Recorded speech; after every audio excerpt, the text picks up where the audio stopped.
our channel Learn as with Pallavi।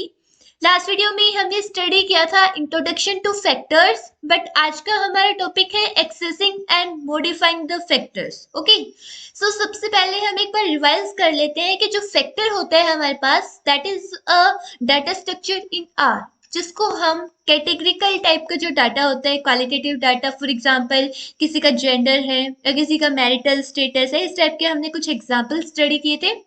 But आज हम देखेंगे कि अगर हम किसी भी फैक्टर को क्रिएट करते हैं, मतलब डाटा को ऑर्गेनाइज करते हैं फैक्टर के अंदर, सो उसमें से हम पर्टिकुलर एलिमेंट्स को कैसे एक्सेस कर सकते हैं या फिर पर्टिकुलर एलिमेंट्स को कैसे मॉडिफाई कर सकते हैं, यानी चेंज कर सकते हैं। Okay, so let's start.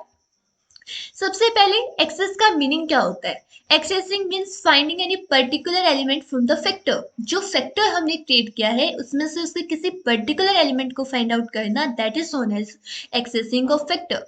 अब नेक्स्ट आ जाता है, एक्सेसिंग बिल्कुल सिमिलर है। कैसे? जैसे हम वेक्टर्स, जो हमारा एक होता है फैक्टर, एक है वेक्टर।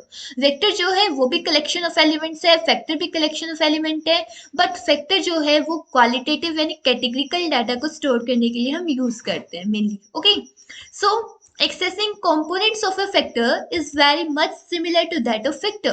जिस तरीके से हम वेक्टर में करते थे एलिमेंट्स को एक्सेस, वैसे ही हम फैक्टर के अंदर करेंगे। ओके, सो सबसे पहले अगर हमें किसी फैक्टर में से एलिमेंट्स को एक्सेस करना है तो फर्स्ट जो हमारा वर्क होगा वो तो यही होगा कि हम सबसे पहले फैक्टर को क्रिएट करें। ओके, सो सबसे पहले हमें फैक्टर को क्रिएट करना पड़ेगा, और सिमिलरली जैसे हम वेक्टर में एक्सेस करने के लिए स्क्वायर ब्रैकेट्स का यूज करते थे, वैसे ही फैक्टर के अंदर भी हम किसका यूज करेंगे? स्क्वायर ब्रैकेट्स का। सो सबसे पहले लेट्स स्टार्ट। सबसे पहले हम एक फैक्टर को क्रिएट करते हैं। हमें पता है कि फैक्टर को क्रिएट करने के लिए हम एक फैक्टर फंक्शन होता है हमारे पास आर में, और इसमें हमने वेक्टर डाला।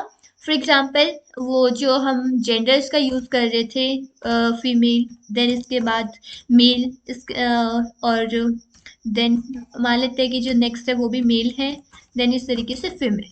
ओके, सो ये कुछ हमने जेंडर्स डाले हैं 4 to 5 स्टूडेंट्स के। इसके बाद हम F1 को प्रिंट करवाते हैं। सो यही हमारा सबसे पहले तो क्रिएट करना हम सीखते हैं कि किस तरीके से क्रिएट करते हैं। सो ये हमारे पास आ गया कि ये फैक्टर के हमारे पास एलिमेंट्स हैं, female, male, male, female. Then इसके बाद लेवल्स क्या होते हैं? जो प्री डिफाइंड वैल्यूज होती हैं, प्री डिफाइंड और डिस्टिंक्ट जो वैल्यूज होती हैं, that are known as the levels. Okay, अब हमारा वर्क क्या था कि हमें इसके पर्टिकुलर एलिमेंट को एक्सेस करना है।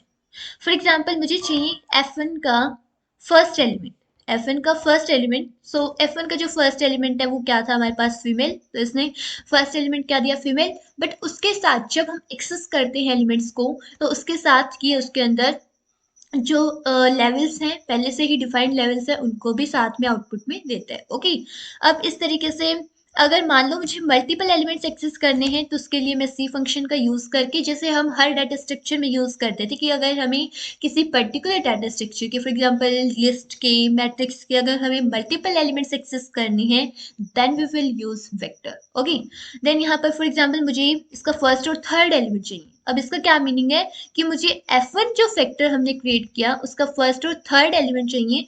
सो जब हम इसको रन करेंगे तो फर्स्ट और थर्ड एलिमेंट आप देख सकते हैं। फर्स्ट एलिमेंट था हमारे पास मेल ना फीमेल, एंड देन जो थर्ड एलिमेंट है वो है मेल। ओके, अब इस तरीके से हम रेंज भी डाल सकते हैं। हम ऐसे फैक्टर मतलब फैक्टर एलिमेंट्स को एक्सेस करने में सी फंक्शन का यूज कर रहे हैं, इसके प्लेस पर हम एक रेंज भी डाल सकते हैं with the help of colon का यूज करके। कैसे देखते हैं? फॉर एग्जाम्पल मुझे सेकंड से फोर्थ तक, ये क्या, इसका क्या मीनिंग है कि सेकंड से लेकर फोर्थ तक, जो फोर्थ हमारा एलिमेंट है वहां तक। सो 2 to 4 क्या होते हैं? अब यहाँ पर जो इसके 2, 3, 4 ये सभी एलिमेंट्स इसने आउटपुट में दिए। ओके, सो ये था कि हम कैसे एक्सेस कर सकते हैं। बट नेक्स्ट हमारा होता है कि हमें अगर मॉडिफाई करना है, कोई चेंज लाना है। ओके, सो जैसे F1 के जो फर्स्ट एलिमेंट है, फॉर एग्जाम्पल गलती से मैंने किसी स्टूडेंट का जो जेंडर है वो फीमेल डाल दिया, बट वो एक्चुअली में बॉय है, इसलिए मुझे मेल करना होगा। सो मैंने यहाँ पर वापस चेंज किया। सो यहाँ पर अब अगर मैं वापस F1 को प्रिंट करवाऊंगी, तो आप देख सकते हैं वैल्यू अपडेट हो चुकी है, मॉडिफाई हो चुकी है, यानी जो फीमेल था उसके प्लेस पर अब हमारे पास मेल आ गया। ओके, सो इस तरीके से हम क्या कर सकते हैं? मॉडिफाई कर सकते हैं। अब फॉर एग्जाम्पल मुझे अगर मल्टीपल एलिमेंट्स मॉडिफाई करने, जैसे मुझे जो सेकंड और थर्ड प्लेस पर एलिमेंट्स हैं उनके प्लेस पर मुझे, जैसे सेकंड और थर्ड पर क्या है हमारे पास, मेल और मेल हैं दोनों, लेकिन मैं इसके प्लेस पर क्या करना चाहती हूँ, बोथ फीमेल करना चाहती हूँ। क्या करना चाहती हूँ, बोथ फीमेल। सो यहाँ पर मैंने कर दिया फीमेल। ओके, सो अब हम आउटपुट देखते हैं। F1 को प्रिंट करवाया तो आप देख सकते हैं दोनों अपडेट हो चुके हैं, दोनों स्टूडेंट्स का जो जेंडर है वो फीमेल आ गया। ओके, बट यहाँ पर एक एक चीज हमें ध्यान रखनी होगी।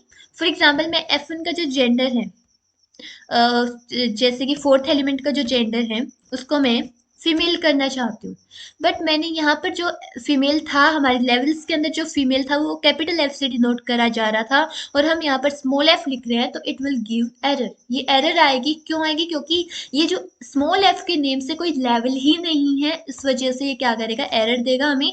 क्या क्या एरर आई, वार्निंग मैसेज आया कि इनवैलिड फैक्टर लेवल। ओके, सो इस तरीके से हमें कुछ चीज़ों का ध्यान रखना है कि अगर हम फैक्टर को क्रिएट कर रहे हैं तो उसके साथ जो प्रीडिफाइंड लेवल्स होते हैं वो फिक्स हैं। उनको अगर हम कभी फैक्टर को फ्यूचर में अगर चेंज भी करना चाहते हैं तो हम उसमें वही वैल्यू डाल सकते हैं जिस लेवल्स में डिफाइंड है। मीन्स हम जैसे यहाँ पर हमने चेंज करके डाला फीमेल फीमेल, ये वैलिड था क्योंकि एफ जो है वो पहले से ही डिफाइंड है, बट स्मॉल एफ पहले से डिफाइंड नहीं है। ओके, सो इस चीज का ध्यान रखना पड़ेगा। ओके, सो ये था हमारे पास फैक्टर्स को कैसे हम एक्सेल से मॉडिफाई कर सकते हैं। अगर आपको इस कंसेप्ट में कोई भी डाउट है आप कमेंट सेक्शन में आस्क कर सकते हैं, और जो आपको ये नोट्स हैं वो आपको डिस्क्रिप्शन में अवेलेबल होंगे। Okay, thanks for watching my video.